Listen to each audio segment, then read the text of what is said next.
So then I have to ask you, what do you think despair tastes like? Any of those Aunt Melba sodas.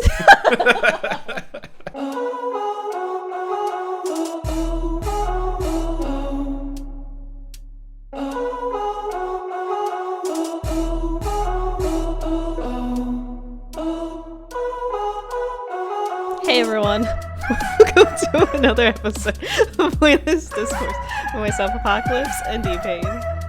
In Dewo and Kido.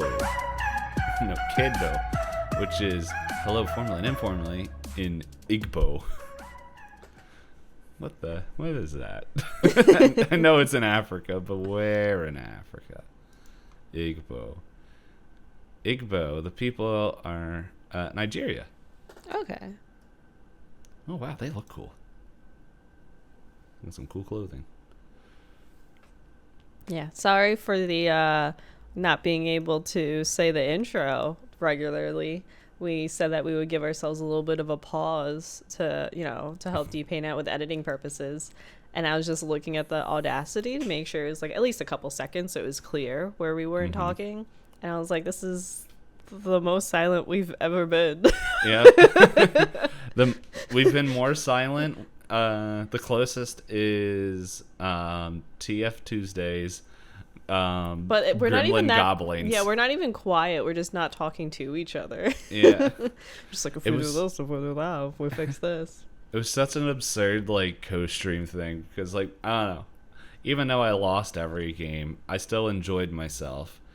Looking back at it, it's I had a generally overall it was an enjoyable time, even though I didn't know what I was doing. But it's the actual conversation with between us wouldn't happen until I died. I'd be sitting there going, okay, my team's set up, hands off, and you'd be like, my team isn't working. And I'd be like, no, but it was fun. The days. I do miss. I'm not gonna say I miss the platform we were on, but I do remember I preferred co-streaming on that.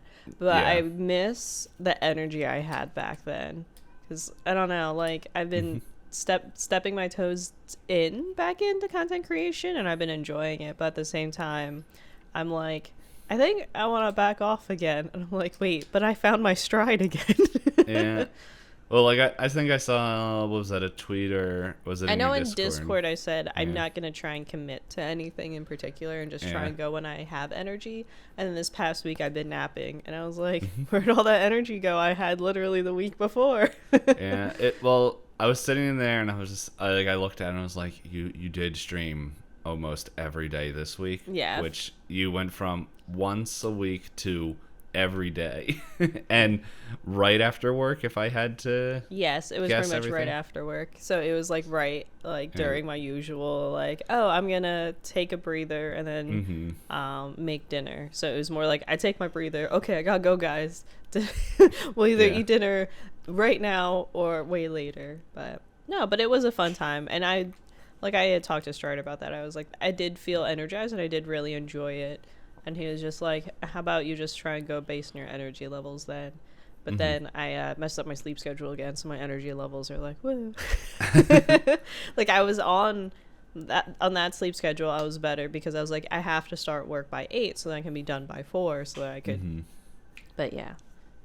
But here we are, rambling before we get into today's topic, where we did announce that we have, I guess, a mini-series, watching a TV series.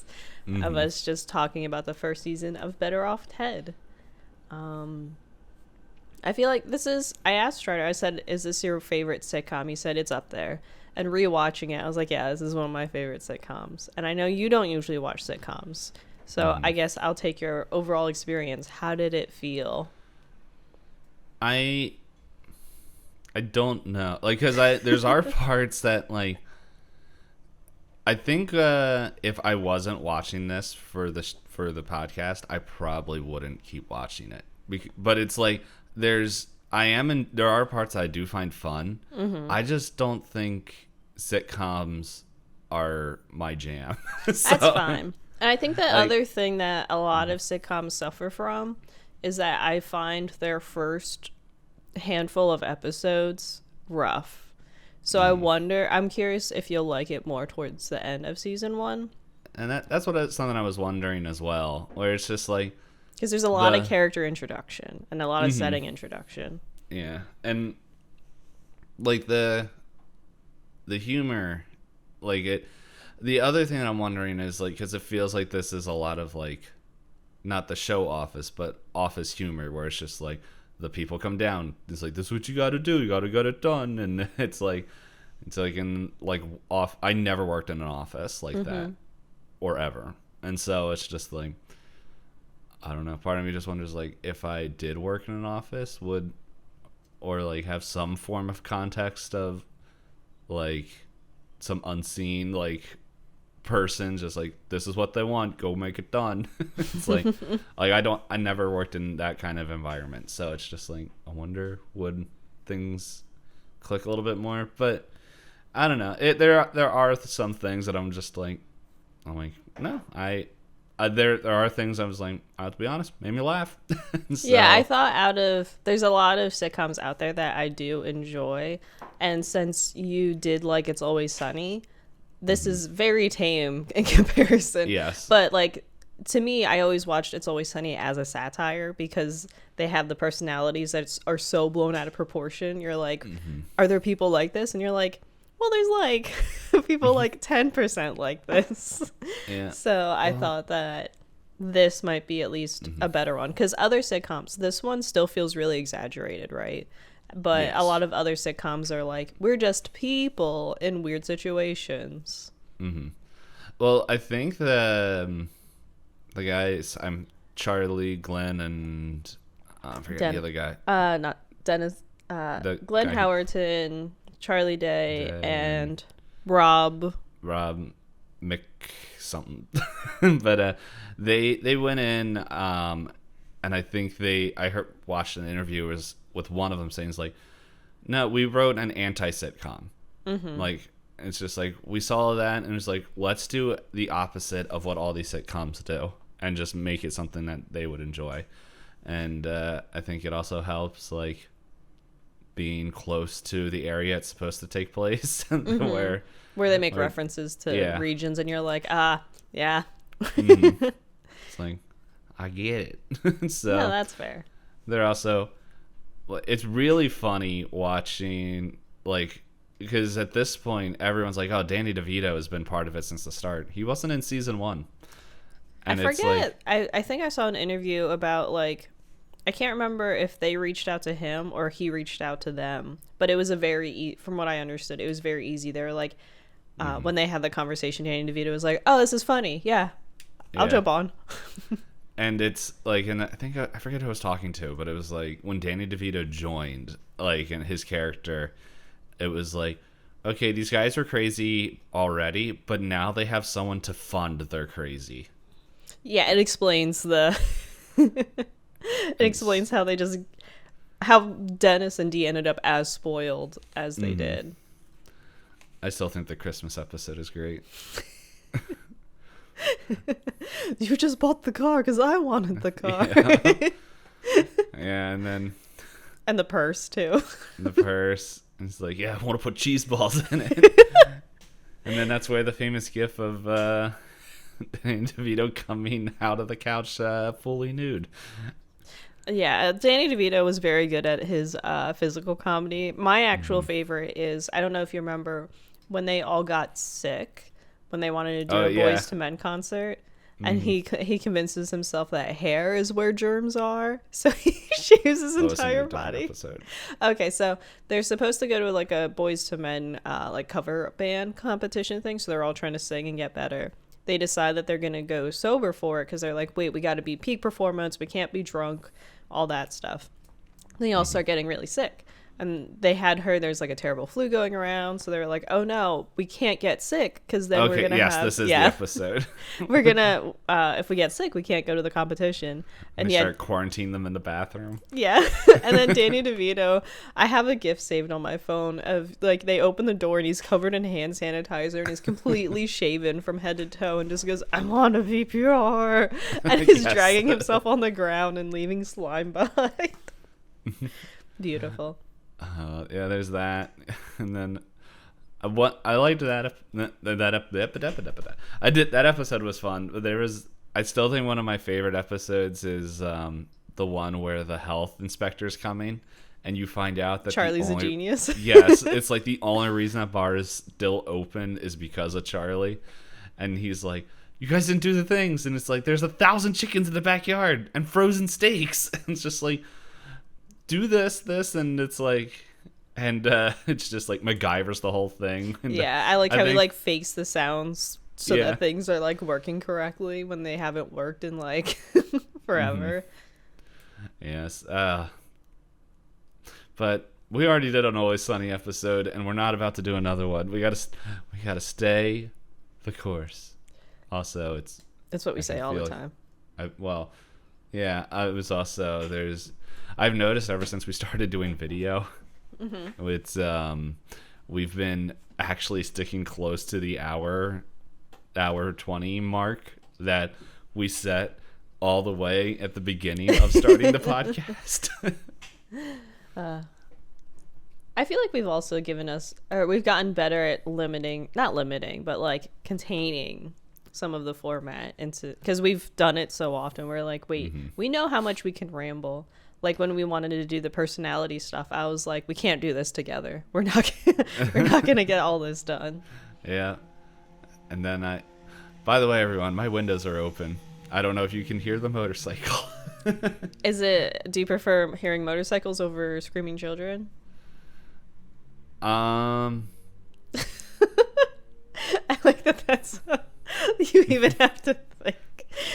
For context, if you're just joining us in these newer episodes, D-Payne's old apartment, it was always, as soon as the sun was out, kids would go out and play, and if he opened his windows at all, it would just be the noise of children playing. I think I would prefer the motorcycle, because even though it's louder, I know it's not sitting in front of my apartment. It's not going to stay there making the same noise. However, I say that, and I was like, my windows face the street, and I live right across the street from a fire department. Oh. So. Plenty of noise to be had.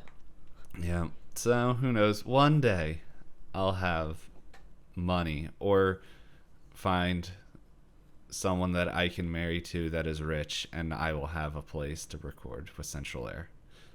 Somewhere nice and quiet. Yeah. I know that's normally, at least where with a lot of my friends that are just like, not like IRL friends, it's just like, or it was more common to hear like the woman looking for like, I want a rich man to marry. It's like, no, I'll take a woman that makes more than me. I'm okay with that. Who needs gender roles? Give me money. It's like, hey, I spent the last 2 years learning how to cook food. I'll stay home. But yes, so like we had initially mentioned, Better Off Ted episodes. So since we were kind of filling in a gap before our next planned movie series, which will kick off our, like, what is it, like 8 months? We spread Halloween to 3 months. Yeah, but then it gives us like 8 months of movies we're watching, right?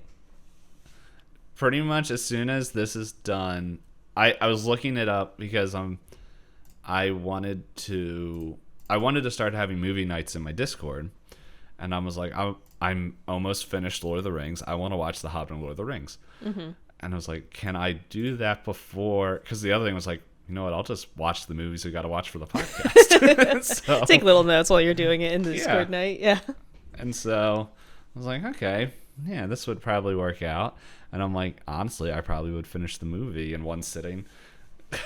So actually, I said 8 months. It's 4 months of movies, right?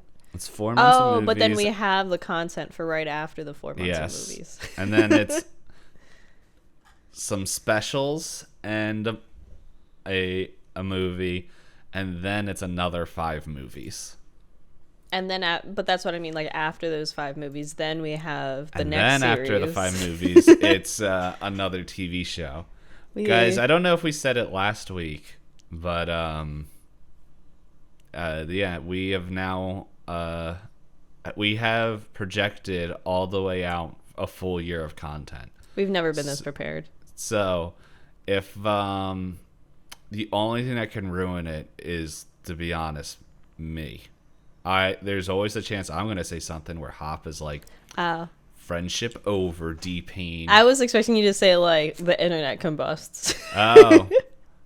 And we can't watch things on the internet. True. Yeah. Because I'm not paying out for all of these collector's boxes. I'll just send you mine. I have Alien right behind me. Spoilers. Yeah. We did say Halloween, but I think we said, I don't know. In either case. I don't remember what I said. So to the show. So yes. You guys have now been able to make it through halfway the first episode. We can't cover that much rambling. Yeah. No, for anyone who hasn't seen Better Off Ted, it is a sitcom, bit of satire, set, like Dpayne said, in an office. But the office is an extreme one where the company tries to claim that they do everything. So, you know, which I think is interesting. Like back then, I feel like there wasn't really the company yet that wanted to be into everything, and now we have every company is like, by the way, we make cars now, we make phones, we control the internet, we have social media. So that's why I thought it'd be kind of fun to rewatch in terms of that aspect of it. But yeah, so you have the Viridian Corporation, who has the cheesy ads that want you to feel good about the company, but then the company says blatantly, obviously terrible things about the projects and what they work on. And then inside of it, you follow Ted, who's the main character, and his shenanigans as he's become like a project manager and has to deal with the scientists and also deal with upper management that is making ridiculous requests. And then it has typical sitcom vibes with there's an obvious romance. But I like in this one that they don't try and play out their romance for like 6 seasons of will they, won't they? They kind of do, but it's very upfront, like, hey, we're interested in each other. What are we going to do about this? Yeah, it's like, I already used my Office Affairs card. We'll get to that in a second. But I have some quick questions. So yeah, in this episode, we're covering both the pilot and episode 2. Because we needed to condense the 13 episodes into a 10-parter for us to kick off our plans starting off in August. Yes. Yeah, so we, the first 3 episodes. Did you say that? I heard this one was a first 2 episodes. Yeah, isn't this one 2 episodes? Yeah, this one's 2 episodes. Oh, and then like the next 2 will the next 2 be episodes, so by episode 3, we'll be at... episode 7 of Better Off Ted. Well, yeah, well... 5 and 6, and then 5 and 6, and then 7. So I'm looking at the sheet too as we're talking, but okay. I have it kind of in my head of like, what do I have to watch this week? Yeah, I told Dpayne I'm an episode ahead because Strider saw that I was rewatching it and put on another episode of it. But I'll probably rewatch it again just to make sure like it doesn't completely leave my brain. But now we're watching Link Click because that got added to Crunchyroll. Very good, by the way. I mean, I'm only like 3 episodes in, but I think you'd like it because you liked Erased. I know I'm already taking us off the rails. Link Click is it seems they don't explain all the powers, but essentially seems where one boy can look into a photograph and kind of get a sequence of events, and the other one can jump in and be a character set in the past, and then they're meant to do some kind of job to get paid for it. So either help find something or help witness something or to get data on something, but they have to do the whole don't change the past, don't change the future. Yeah, because then your information would be worthless. There were already consequences in the first episode. Neat. But it is interesting because the guy that jumps back, like the one that can see into the photo and try and ascertain what's happened from the photo. He is very cold and calculated, like, get in, get out. You have 12 hours. Don't think about the future or the past. Just do what I tell you to do, right? Whereas the guy that has the ability to jump in, he takes on a lot of the emotions of the character and then is very empathetic and thinks of his own emotions and goes, if I can fix this for them, then their life will be better. But then the cold calculated guy is like, stop it, stop it. No more. But I think it's pretty cool so far. This was just making me think of a manga that I really liked. I was like, did this ever get an anime? I think I would want to watch it if it did. But it looks like it never was. Oh. It's I was thinking about it earlier this week, which is kind of, and then you were the way it has nothing to do with like the show that you were talking about, but it was just like I was like, and I was like, wonder. Yeah, because it's, in short, it's a world where people get superpowers, and it takes back in 2003. Oh, that's when it came out. But anyway, yeah, the way people get superpowers is like, you know what? No, I'm not going to go into that. It's a whole thing, and I know my ramblings, I will go on for the next 10 minutes. So back to where we were. Okay. Yeah. So I have our little... It's called Alive, Next Evolution. Check it out if you like it. It's a little dark. Okay. So then, I guess, do we want to roll dice to see who gets to do the synopsis of the episode, like we did for Over the Garden Wall? Yep. We can do that. Okay. Now I got to choose a die. Oh, well, I think I'm doing the synopsis. Yeah. Did you get the opposite of what I did? I got a 20. I got a 1. The two complete opposites on the dice. All right. Take it away. I need to get a digital roller. That way I can roll bad again. All right. So the first episode, I guess, since we're doing 2 episodes, do we want to just talk about the first episode and then you can do the synopsis of episode 2? Yeah. Okay. So the synopsis of episode 1, we meet everybody. The end. So we do meet our main characters. Like, it kind of opens up. Ted talks to us. He's like the only one that kind of talks directly to the audience, if I remember correctly. Yeah. At least currently.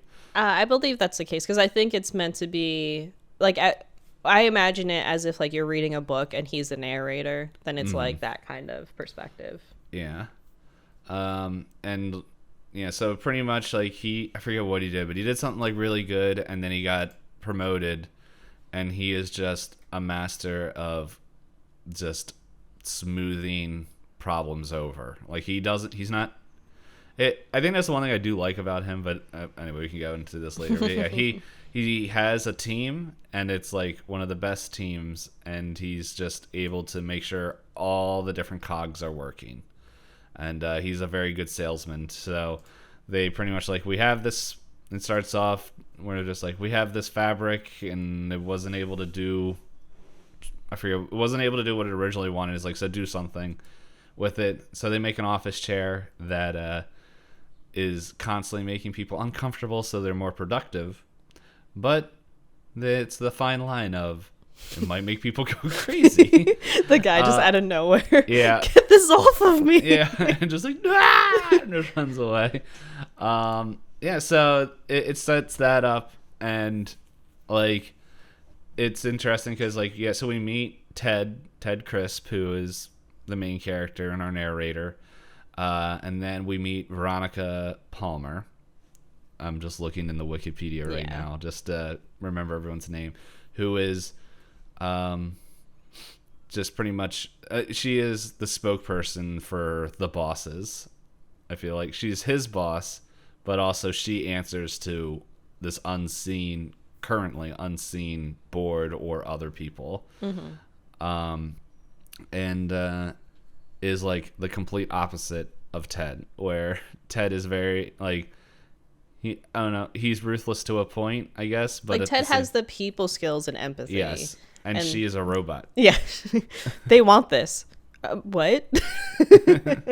Yeah, so she doesn't have the people skills, but she is like very like she's very which we kind of see in episode 2. She knows how to deal with like business and Corporate. yeah, the corporate side of it to keep it safe.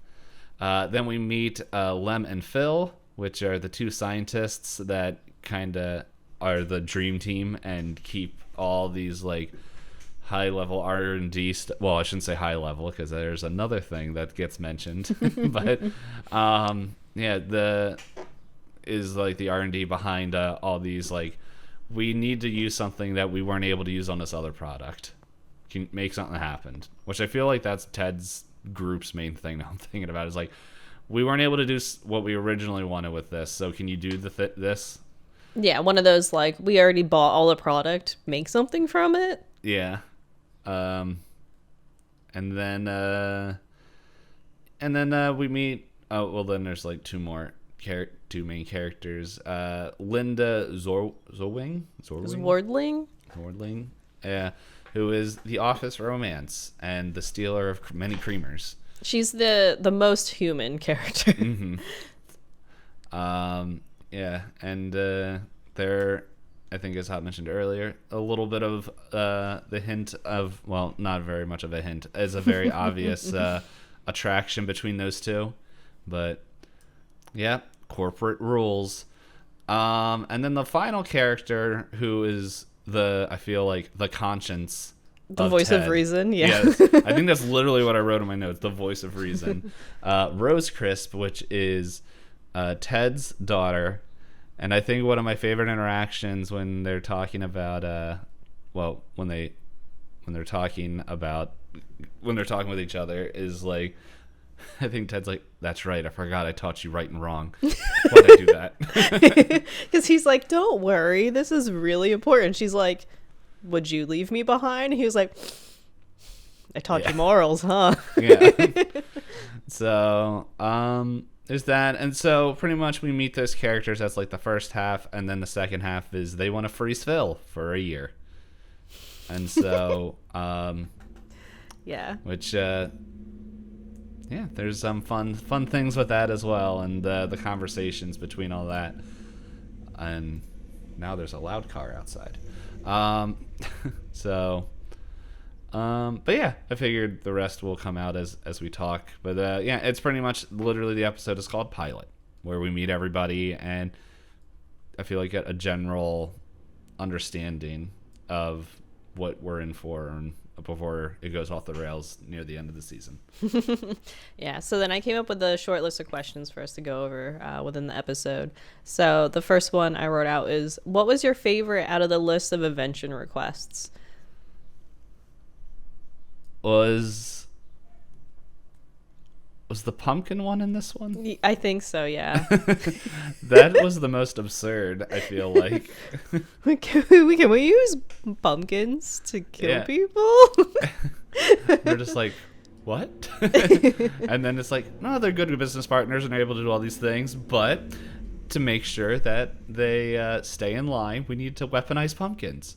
Oh, because they have a booming pumpkin industry or something like that. And then it's like, I think they literally make zombies. I think that's like they what introduce that as the topic, yeah. Yeah, like there's just like, yeah, they do that, and so that's what the pumpkins can do. So that was absurd. Like, I'm trying to remember all that because one of them was the mouse that I've joked about. Yes, with that you was before. like right in the beginning, and I was like, oh, that is like joke number 2.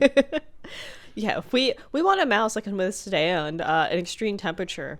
Wait, computer or real? I'll get back to you. And then he keeps talking to the camera. Computer. And it's like, okay, much easier.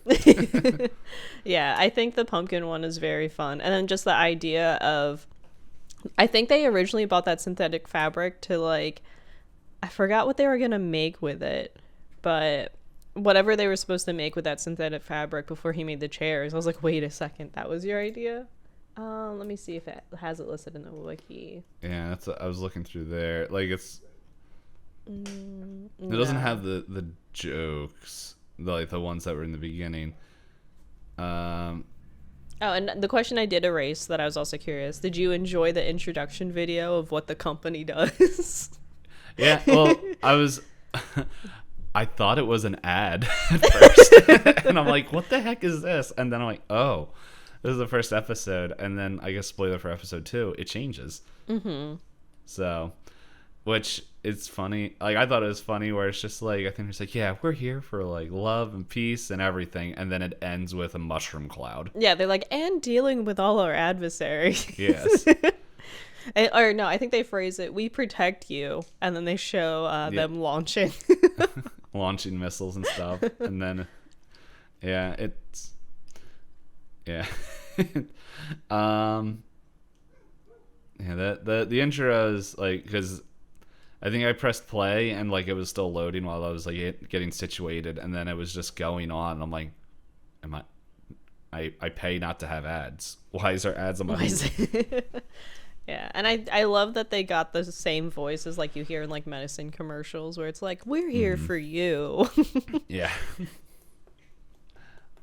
But yeah, so there was the office chairs. Was it the...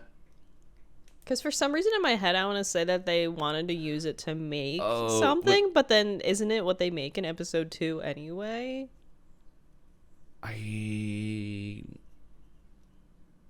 No, because episode 2 is... They had to come up with something because the mac and cheese makes people blind. Yes. Are you sure that's mac and cheese? What else would it be? I'm reading here in the synopsis where Veronica comes to Ted and says, I want something like in metal, as hard as steel, but bouncy as rubber and edible. And it's just like, and he's like, and Ted knows his team can deliver. And apparently the line after is like, frankly, we just say yes, because Veronica kind of scares us a lot.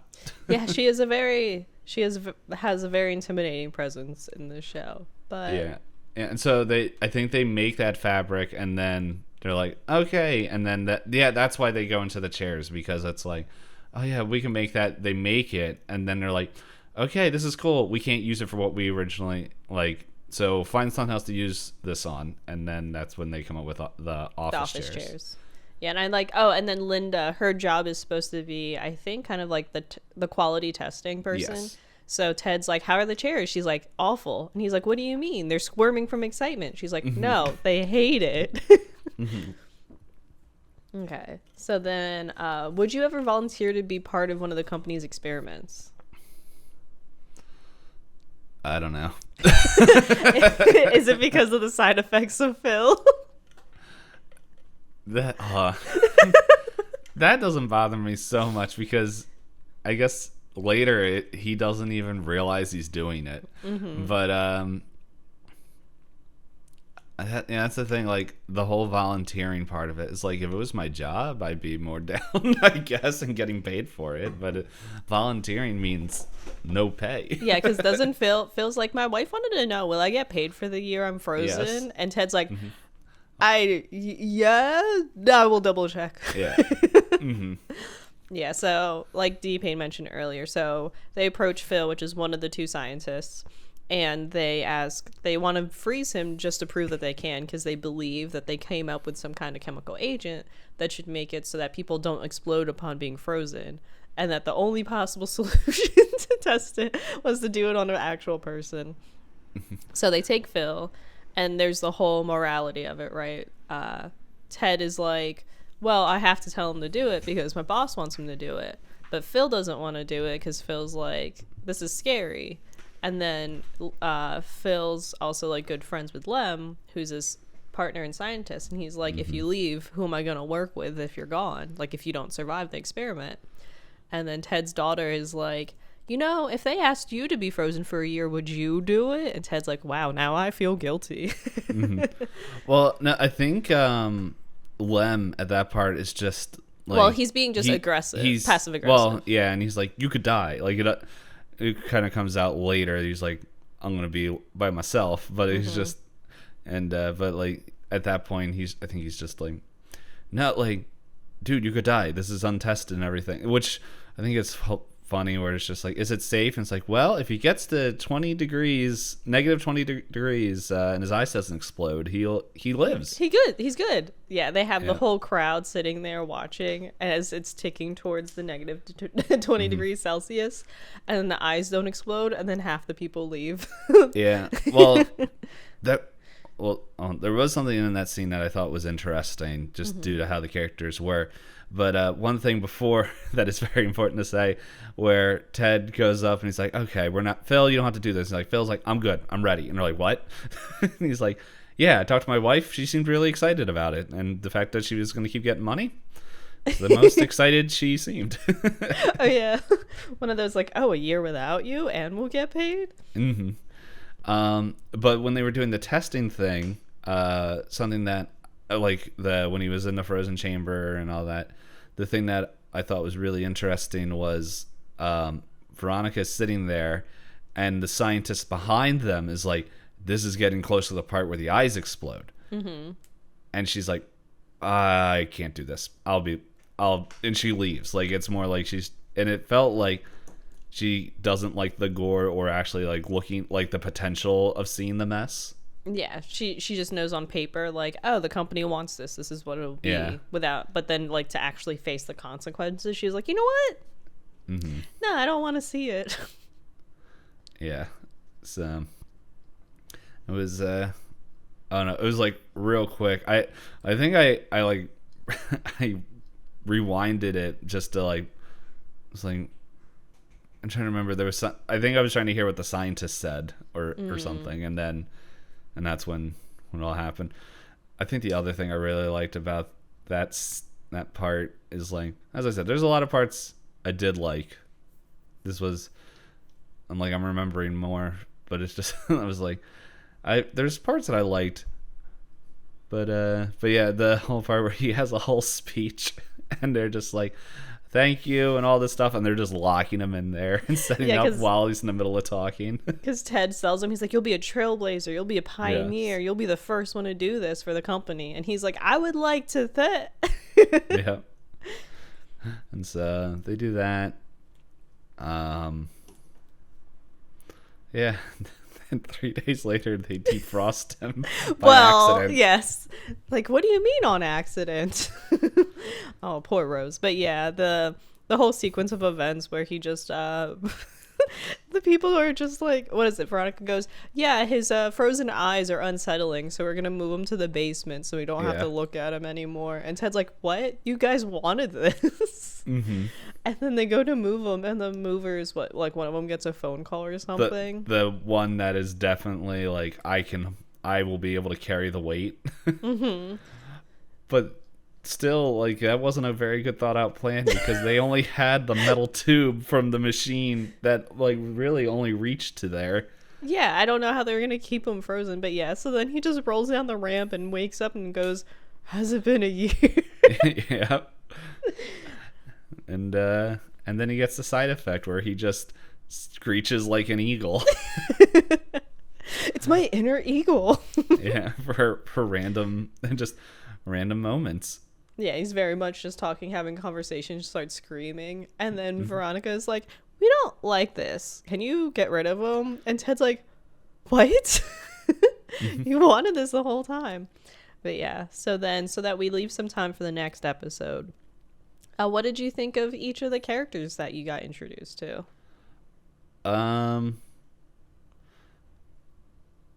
I guess everyone but Linda in the show, it's very clear what their positions are. Like, I like the interaction between Lem and Phil. Mm-hmm. Of just their conversations, interactions, and just, like, I don't know, it was fun. And I thought it was, and I think the other thing I like is the interactions between Ted and Veronica and Ted and Linda. Okay. Not so much like one is a love interest and the other one's the boss. It is more like, it feels like the shoulder angels a little bit. Yeah, where Veronica is very the morality. Veronica is very much like, do this, the company wants this, by the way, I want this, you're gonna do what I say. And Ted's like, okay. Yeah. And then Linda is very much like, you're still a human being, what are you doing, is this even right, how can you just trust the company blindly? And then she's also the little bit of human rebellion where she stealing the creamer. Yeah, she's just stealing creamer. And I love that every like 5 minutes someone's like, why is there never creamer on this floor? Yeah, well, it gets like it gets comes worse to a head in the second episode. But yeah, it's like with Rose, I don't think we saw enough. Like, she's literally just like the conscious. Yeah, where he goes home and he's like separated from work and separated from those two sides. He comes home and his daughter's like, well, and she's like super mature, but also Ted is clearly somewhat immature because he's like complaining about his wife or Rose's mom throughout the episodes. Okay. So then the classic, we'll bring back the old question I realized I didn't write. Who did you relate to most? Is that how I wrote it for Over the Garden Wall? I think so, or I can't remember. We could literally open up the file. Yeah, we could open up the file. Whose personality do you relate to more? I feel like there's no winning. They're all very out there. Yeah. Like you said, like everyone kind of has their role. Even in the show, they're all very much like, this is these are the jokes I make. These are the jobs I do. Yeah. Because that's like, in all honesty, like watching this, I didn't really relate to anybody. That's fine. Yeah, it was. I think there's like bits and pieces that like, okay, I can relate with that part and that part, but it's just like a character as a whole. Like, I don't know, it wasn't, yeah, like, like I didn't, it's like, yes, this, I can totally relate or see myself as this character. All right, then I'll kind of like skip that question in future episodes, because now that I think about it, I think you have a better view of it, where it's more like everyone's kind of some different part of a person. And, like, Ted is stuck in the middle listening to all these different voices around him that are trying to influence him in one way or the other. Yeah. And I know that could change later as we go on. That's true. So I'll let you bring it back up if you feel like there's any moment where you're like, that character, me and that character, we connected. So then episode 2. So episode 2 is the company trying to make up for what they did to Phil. For lack of a better word, where Ted ends up trying to do what he can to make sure Phil doesn't just get blatantly fired, because Veronica and her bosses are like, you know what, he makes it uncomfortable about like the way he screams and stuff. So then what they end up doing instead is Ted's like, what if we make him feel good so he doesn't sue the company, because that's what they're worried about. And they're like, oh, okay, we'll make up an award for him. And they call it Trailblazer of the Year, because that's kind of the phrasing that they used. You've distracted me. Sorry, Dpayne sent a picture of, so when Phil does his screeching, if it goes on for too long, Veronica takes out a spray bottle like he's a cat and just sprays him. I think the line when they show it on camera for the first time, he's like, why is my face wet? You urinated. And on she's my like, face? all the way up here? And she's like, yeah, I don't know. He's like, sorry. It was like, I was looking through the wiki and just reading this, like I saw that picture. Oh, and like 2 pictures before that is him just screeching. Yeah. But yeah, so then they make up the award. They give him all these exclusive things. And it does go to his head very quickly, and it causes, again, Lem and Phil to bicker, as they do, because they're close friends and work partners and all that. But yes, and I think with the Trailblazer Award, he's given the fake award. He gets to go to, like, some special cafeteria luncheon. He gets to sit with, like, the higher-ups in the company. But I also think it's really funny where... I think at one point Veronica goes, I wish I could win the next Trailblazer of the Year award, and Ted goes, you made it up. It's not real. Yeah, like, I want to win. Yeah, but I want to win. But their next big R&D adventure that they're inventing is, so they had a macaroni product, and Veronica comes and she goes, yeah, it turns out the macaroni made people blind. And Ted's like, are you sure it was macaroni? And she's like, what else would you call it? So she's like, we have 5 days. We already have a big conference installed, but it needs to be a food product. And he's like, oh, Lemon Phil been working on beef without the cow. And she's like, perfect, we'll display that. And then you go through all the hijinks of them trying to perfect that and get it working. Let me double check. Yeah, the synopsis doesn't add anything else really. Well, they say that, but then it's like the other big thing is like the reason, yeah, so they don't sue. So originally they wanted to fire Phil, and thus all the shenanigans that ensued throughout this episode is Ted saying, no, we can't get rid of Phil. Because, like, we did this and blah, blah, blah, blah, blah. Okay, so then some of the questions I had. So, so you know how you said, like, the beginning is like an ad and you thought it was a full-blown ad? Do you happen to remember all the different foods they listed in the opener? I do not. Okay. I just was going to ask which one you thought was the most impressive. I think they said one of them was like it was like a tomato so big you could feed your whole family. That was the only thing I remember. Yeah. I remember there was something with a tomato. Yeah, but there was like just a whole list of different foods that they were like, we've genetically modified these foods to be the most possibly perfect food. I think one of them was supposed to be like some fruit that was so sweet or something. I forget. I wish the wiki had the list for this stuff from the introduction. Let's see if we better off Ted intros. I see people put on YouTube like the 30 seconds of the very beginnings. I was just wondering if someone had it written like on Wikipedia or something. It doesn't look like it. I see a quotes thing.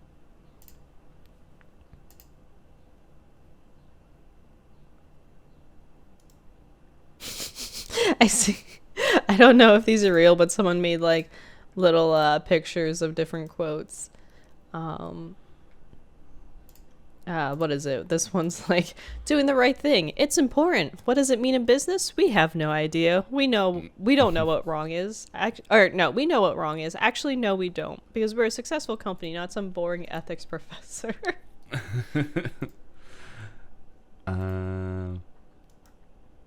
No, not promotional photos.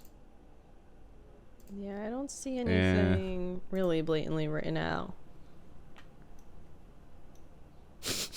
Our team, over 100,000 strong, and we love all of them, unless they cross us. Then we'll hunt them down and hurt them, because that's love too.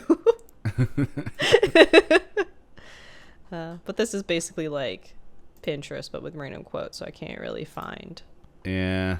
Maybe.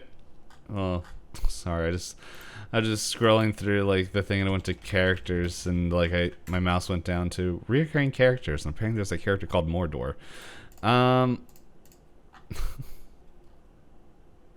Yeah, so I don't know. Maybe that's something one of us or both of us will see if we can find and before next episode. Oh, I found this one. So we're the future of food, developing the next generation of food-like products. Tomatoes, the size of this baby. Lemon-flavored fish. A chicken that lays 16 eggs a day, which is a lot for a chicken. Organic vegetables chock full of antidepressants. We can even make radishes so spicy that people can't eat them. But we don't, because people can't eat them. As you're saying this, like, I do remember all of these. It's just, I actually watched these before the night that we had, like the day before we had to record it. Yeah, so I don't know how lucky I'll be able to find all of them, but it does look like people have uploaded the videos themselves so we can watch them again. But there's the reference. So yeah, out of that list of foods, tomato the size of a baby. That's a big tomato. chicken lays 16 eggs a day. It's a lot for a chicken. Mm-hmm. One thing that I thought was interesting about this episode that I had to look up was I was like, this is before, and like I had to look up, when was fake meat made? Oh, like the Beyonds and all that? Yeah. And I was like, was this before? Because this is the one thing something I'm interested in looking it up and seeing. Okay, so this aired in 2009. So I'm like, what? So it's almost, it's over 10 years old. Yeah, it's like 13. Yeah. So like I'll just say 10 years within that decade of it coming out, what of these products actually came out? And I was like, well, yeah, meatless meat has come out. Like, but when I was looking it up, and I was like, when did like, I think I typed in fake meat, and because this was right after I watched, this was in the middle of watching the episode. I was like, I need to look this up because this is all I can think about right now. And they're like, well, imitation crab meat has been around since the 70s and the 80s, and there was like another like fake seafood thing. I was like, it's not what you're looking for. Yeah. And I'm like, and so like part of me is curious of like, okay, which item, like what are these inventions that they work on that like actually have come out? Yeah, is this like secretly a sci-fi where they're predicting technology that's coming out? Because with the meat from the lab, I mean, there have been articles specifically about growing meat in labs that I've read on every so often, but then they also go into what they did to make it better, which we can talk about. But actually, I think the chair that was supposed to not make you comfortable is a thing that also came out. Like it's a chair to like make sure that like, I don't know if it's for productivity, but it's like to help with like posture and stuff. And or to encourage you to get up. Yeah. Versus sitting for a long time. And it's just like, I'm like, it wasn't exactly like constantly, like how terrible was that material that like people could feel it through suits? Yeah, it was through like multiple layers of clothes. I think they even say like the line is like, yeah, if you rub your hand against it, you're gonna cut yourself. But anyway, that's a different episode. We already talked about that one. Yeah. So then on the topic of the fake meat, so they come up with the lab grown meat, and they think that they have a perfect product, and they go and take it to the poor taste tester. He's like, is this okay? Because I'm finally starting to see the color green again. I thought he said I can see everything but green. Oh, anything but green. But either case, he clearly went. He did lose a lot of vision due to macaroni that they gave him. And his initial reaction was, "This tastes like despair."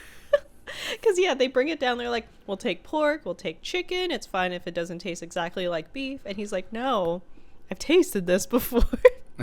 Despair. So then I have to ask you, what do you think despair tastes like? Any of those Aunt Melba sodas.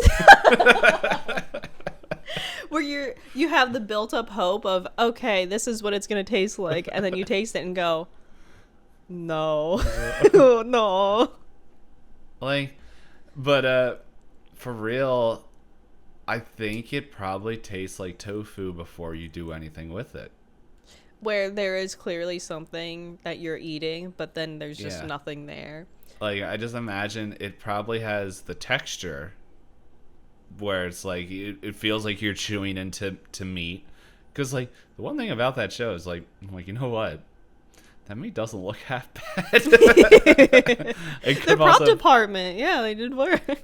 The thing is, it's like, it could also be the fact that I'm changing when I eat and stuff, so it's like, I could have just been hungry, which is a higher chance. But I'm just like, I don't know. Some of that stuff looks good. I think that's a pretty good description, though, because when I initially thought of it, I thought more of the idea of it being like not necessarily dust in your mouth, but but where it's like it disintegrates in a way that isn't satisfying.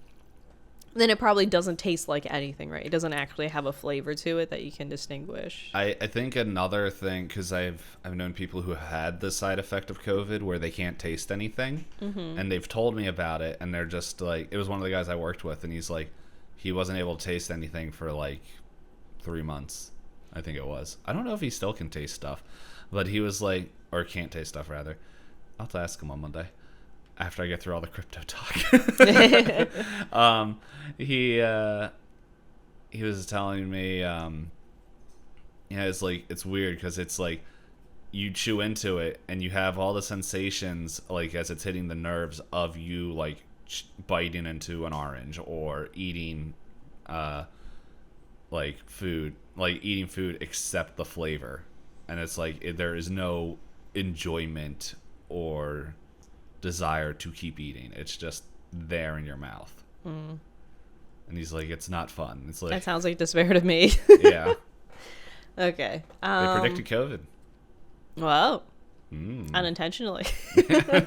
But yeah, and then I did enjoy, because they're bickering over Phil getting the award, I did enjoy watching them try and puzzle out how to make it not taste like despair.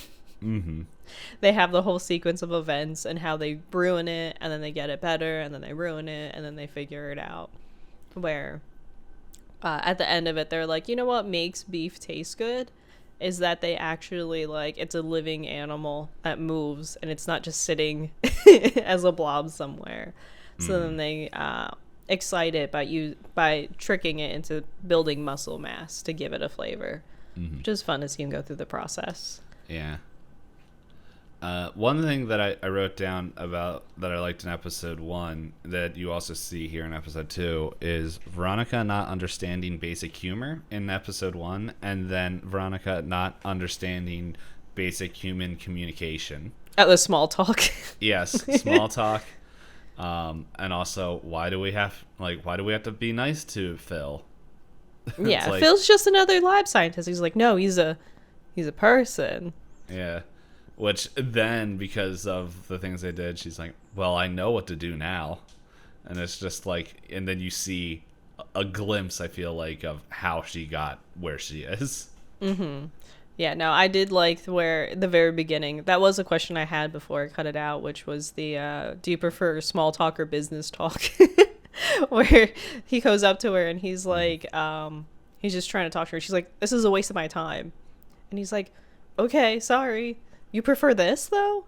And then before she leaves, he goes, what is it, like, oh, your hair looks nice. Your hair looks nice, yeah. And she goes, what? And he's like, yeah. Small talk. And she's like, whatever.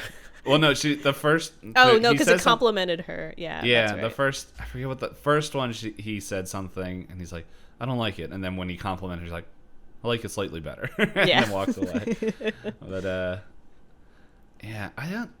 That's the hard thing. Like, so, I understand small talk, like the concept of it. What is considered business talk? Well, I was thinking of it in terms when it's Veronica. She only ever wants to talk about the next thing. Like, she doesn't want to talk about her day, the weather, or anything. She just wants to go, how's the project? Is it done? Okay, bye. If I don't know a person, small talk is very hard for me. I just don't like small talk at all, even if I know a person. Well, I feel like our pre-recording ritual is a long form of small talk. That's true, but I don't know. But when I think of it in terms of at work, because that's where I imagine this would happen more often. So the job I'm in now, they are a bit older, and they are very nice, but they're a bit older than me. So then sometimes when a meeting is ending, they'll just chit-chat. Luckily, they haven't sung the company song yet, but they'll chit-chat. Like, oh, how's the weather by you? Because we are all remote, so we all are kind of different areas in the I was gonna say the U.S., but not even necessarily the U.S. But we're in different areas, and we'll talk about the weather. And I'm like, we stopped talking about work like 10 minutes ago, and they're like, oh, by the way, I heard you're going on a trip this weekend. Where are you going? And I'm like, there's 4 of us in here. And this is cute and this is nice, and we are bonding, but I could be not talking to people right now. That's when you're like, as there's a guy here at the my windows are open. I don't know how far my voice carries, but or if he's outside. But nice guy, but he has the gift of gab, and so as my one of the guys at work said, and was just like, yeah, sometimes I just don't want to talk. He's like, yeah, if you feel like it's going on too long, just look him straight in the eye. He's like, well, I gotta poop. He's like, no one's gonna want to keep talking to you then. That's the cue. Oh, that's funny. So then, kind of tangentially related to this, would you rather work for Ted or for Veronica? I think Veronica would, like, with Veronica, you would know clearly what was wanted to be done. You would get a lot of work and not a lot of, like... compassion. Yeah, compassion, or just, like, she just wants it done. However, you would know exactly what you're working on, the time frame, everything. While Ted is, I think, a little bit more, like, he does keep the deadline, but he's a little, like, he also spends a lot of time talking with his crew, which is why I think, let's see, let me open up my notes real quick, because I think I made a note of this, or I remember it. I didn't write it, but it was just the difference between the two, where one is definitely more people oriented and just making sure everyone is to happy. An extent, emotionally healthy to a point, and is making sure that the teams are working together, while Veronica is just like, just get it done. Mm-hmm.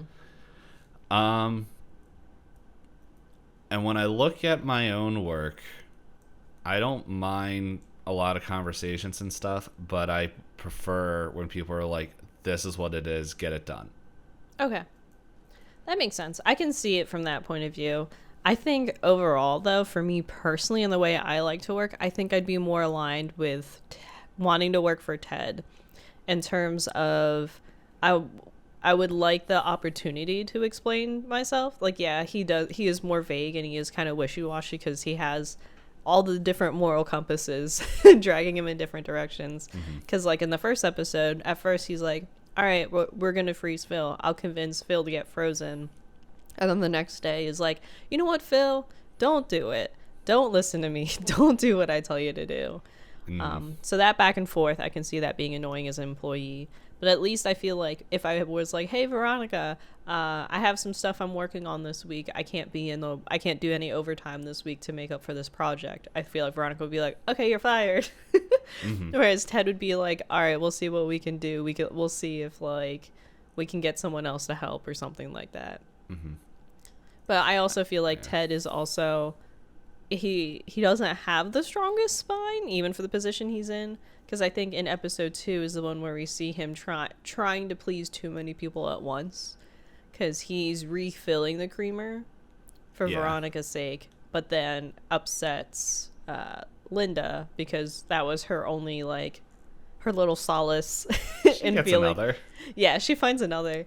The final scene of her just sitting there, boop, yeah, reading a book, boop, is funny. I would counter with Veronica, though. She does take input, because there's multiple times where Ted's like, no, we can't get rid of Phil, or we can't do this. It's like, we're still working on the main project, but here's all these other factors. And, like, she's like, she does listen. She isn't happy about it, but she's also like, fine.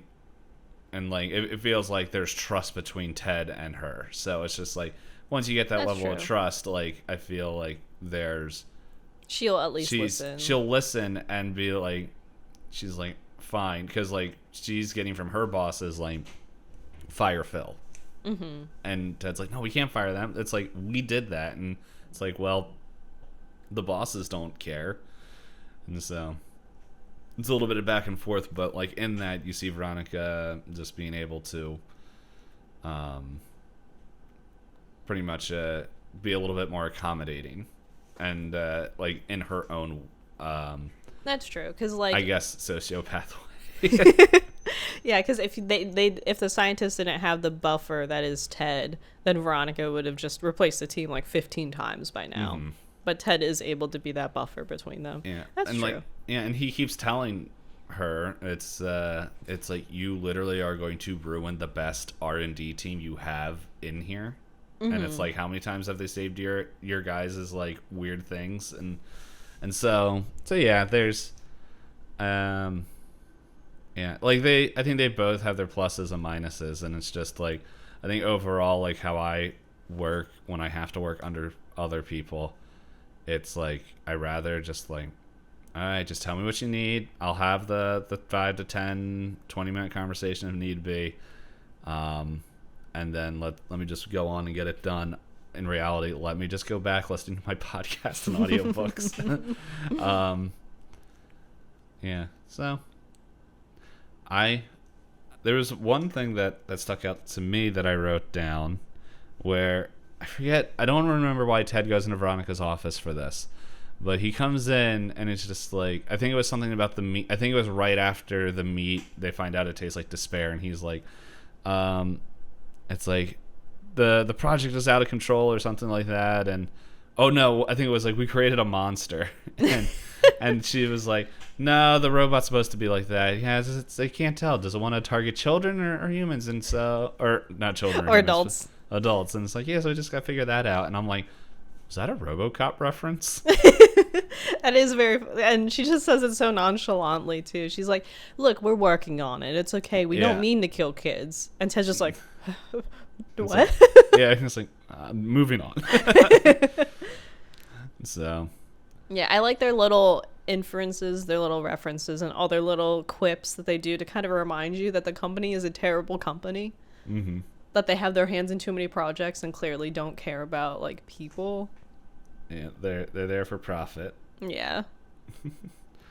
But and then do we even say at the end, like, the whole, like, we hinted, like, when we talked about the first episode, but yeah, like, Lem and Phil kind of have the huge argument of, like, which I think that also shows, like, the gifting of Ted, where it's just like, he's telling, like, Phil, you gotta do all this stuff, and they keep going, and then, like, Ted's just like, okay, well, Lem, you go down and work with the other guys, and collect your stuff and move down there and finish the meat project. And then Lem leaves, like, kind of being his passive-aggressive self, and then Phil's just like, wait, what? And he's like, which is something that I think I like about this, is the fact that there's things that are carrying over from episode to episode. Mm-hmm. Like, and not just the gag screaming. It's just like, they set up the whole thing in episode 1 of him going in there, and they bring that back, saying, like, do you think Lem felt the same way when you were about to, like, you're leaving him behind to go get frozen? And he's like, oh, wait. And, like, and just like, and they opens up the door, and then they're just like best friends again. Yeah, I do like that they took the brightest scientists that they have and made them so emotionally immature. And it's like, Ted has to come in there and be like, I know you two are having a tantrum again, but let's think of it from their perspective. Yeah, because he's being, you know. And then Rose, I think, is a good example of how he's been able to teach someone morality, like right or wrong. So it's like him going and he's like, all right, I'm in dad mode again, you two. So what are we fighting about today? And what do we have to do to get it so you guys can work on the project again? Because, yeah, he knows that they get along. He knows that they're good scientists. But he also is very well aware that they are big babies. Just bigger than a tomato, though. Bigger than a tomato baby, yes. Mm-hmm. Yeah, it's interesting just thinking about it, because he's like, because I think because in the first episode he's like, oh man, wait, he doesn't know right for wrong, and it's like but he's like, it's obviously that he taught his daughter that. That's the other thing. Did he get divorced, or is his wife dead? I thought they mentioned it by the second episode. I can't remember. Or no, I think they do it in the first episode when he's talking to the camera when they're in the kitchen together. Yeah. But his line is like, oh, Rose's mother left to go to Africa to save the world. It doesn't seem to be working out for her. Yeah. Or to make it a better world out there. And he's like, it doesn't seem to be working out right now. Mm-hmm. Yeah. It's like, I couldn't remember if she was still alive or not. I was like, but yeah, it seems like he has custody. Yeah, I think episode 3, which I watched ahead on, episode 3 kind of talks about it a bit more and talks more about like where he ends up with all of that. So I am excited to talk about that next week with you, when we'll be talking about episodes 3 and 4. Mm-hmm. Woo! So I'm glad you at least found parts of the sitcom you enjoyed, even though the format is not usually your favorite. I think just the way they tell story in a sitcom is not what I enjoy, because like there's, as we just showed, like for the past hour that was it an hour? Yeah, about, because like we did our normal pre-show rambling in show for about 15 minutes, but like for the last hour there's definitely stuff that I like about it. I think it's just I realized, I'm like, you know what, I'm enjoying this. I think the big reason is there's no laugh track. Yes, I don't like laugh tracks either. They at least let the jokes, they let you decide if you like the joke or not, versus we thought us as writers was funny and we have a live studio audience, so we want you to laugh with them. I think that's neat. And then there was something else, like there was something else, and then it left my brain. That's okay. We are getting to the point where I should probably start getting ready for my day. I'm getting the part where it's like, I'm hungry, but I should probably put in the air conditioner. That's like, I want to put in the air conditioner and then go see the niece, so that by the time I get back here, it's actually cool down, enjoyable in here. Yeah. So, all right. Thank you, everyone, for listening this far. We appreciate you for listening this far. We would double appreciate it if you left ratings or reviews on the places that you listen to us, and we will give you shout outs if you do that for us. If we miss it, we would triple appreciate if you told us via twitter.com/pointlessdisco, because we don't want to miss out on it. It's just that Anchor puts us on all these platforms and we don't always know where to find the reviews for all of them. And sorry, finish your thing. Quadruple appreciate if you shared us with a friend or enemy or family member or stranger, or boss or a person that works for you. Tell them it's part of their workload. So what were you gonna say? I was also gonna say, Fangirly, thank you for the art that is now behind us. Yes, technically, I didn't edit the last episode, so we'll probably be on that one too. But we're also still getting, I believe she sent another message to say that she's working on the additional assets for us to really pretty it all up. Yes. So that way we won't be cams in a void. But yeah, we're slowly learning this video stuff out. And by the time we figure it out, we'll be like, well, time to redesign it. Woo. The fun of being a content creator. Yep.